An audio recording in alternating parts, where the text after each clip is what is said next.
Olá galera, mais uma aula de arte, professora Jaque na área. Nós vamos dar continuidade à nossa aula que falava sobre a calçada da fama. Então olha só, a gente falou sobre a calçada da fama, quando ela surgiu lá, a ideia, a concepção em 1952, daí ela começou a ser construída em 1958 e foi finalizada e inaugurada em 1960, na década de 60. Falei para vocês sobre os significados dos brasões, né? Que é uma estrela em mármore numa calçada na Hollywood Boulevard. E a gente foi falando sobre o teatro, sobre a ópera e a gente chegou aqui, ó. A gente falou sobre Cláudio Monteverdi, que era um compositor, né, de ópera. A gente falou um pouquinho sobre o significado e a gente vai dar continuidade ao teatro de ópera.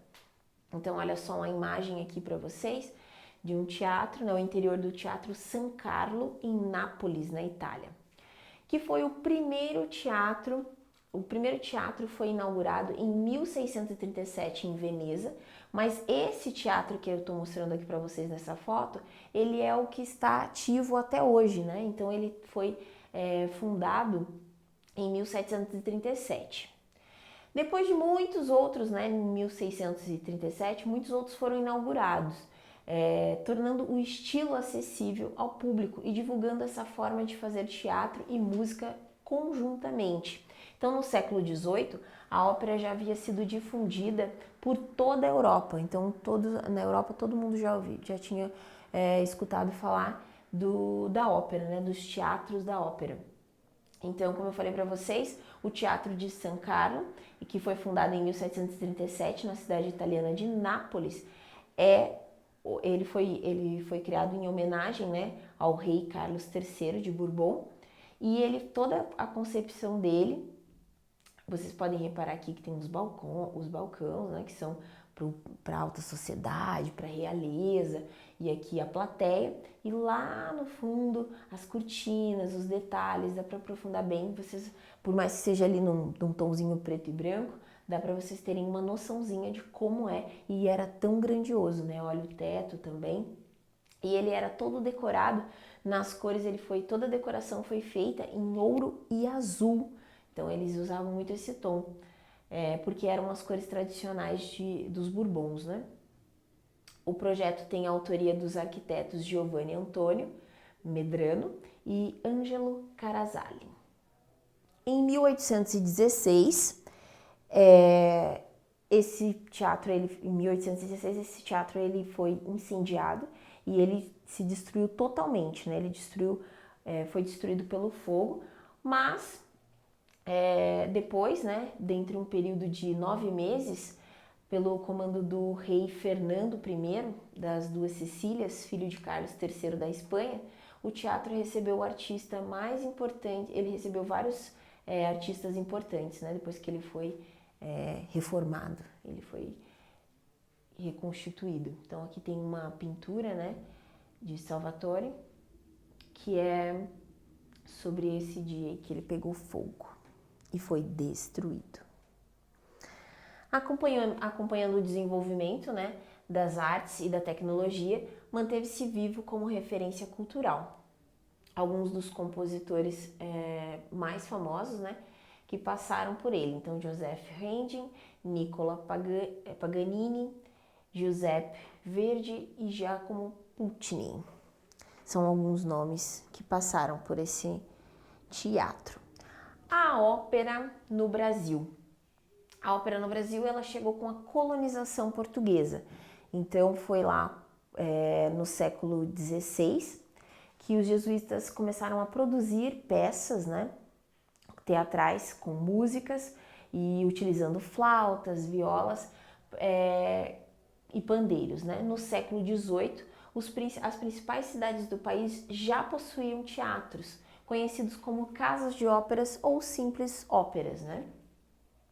Após a vinda da família real para o Brasil, em 1808, e a construção de academias de ensino e incentivos às artes. A produção de óperas tomou impulso e deixou marcas profundas na história nacional. De acordo com pesquisas acadêmicas, a primeira ópera do Brasil teria sido L'Édouard de Mel, do padre José Maurício Nunes Garcia, 1767-1830. Mas pouco se sabe, né, sobre ela, sobre essa obra. Deixa eu tirar aqui. Segundo historiadores, o padre Carioca era maestro e multi-instrumentista, sendo muito admirado pelo príncipe regente Dom João. Em 1860, a Imperial Academia de Música e a Ópera Nacional começaram a produzir espetáculos com os primeiros nomes da história da ópera brasileira, como A Noite de São João, de Elias Álvares Lobo, sobre o libreto e escritor José de Alencar. Nesse período, surgiu também um dos maiores compositores da ópera, que é o Antônio Carlos Gomes, 1836-1896. As principais influências dele, né, foi Rossini e Bellini, Donizetti e Verdi. Carlos Gomes também foi o primeiro compositor brasileiro a ser reconhecido no exterior, apresentando-se no Teatro Scala de Milão, na Itália. Então, aqui embaixo, ó, segue para vocês algumas das principais composições, tá? Então, ali, ó, A Noite do Castelo, em Rio de Janeiro, né, 1861, Joana de Flandres, O Guarani, Fosca, Salvador Rosa, Maria Tudor, O Escravo, Condor e Colombo. Então, algumas dessas são as obras. Mesmo com a escassez desses escritores, né, de libretos, a gente consegue destacar alguns compositores brasileiros que também produziram óperas, né, nessa primeira metade do século XX.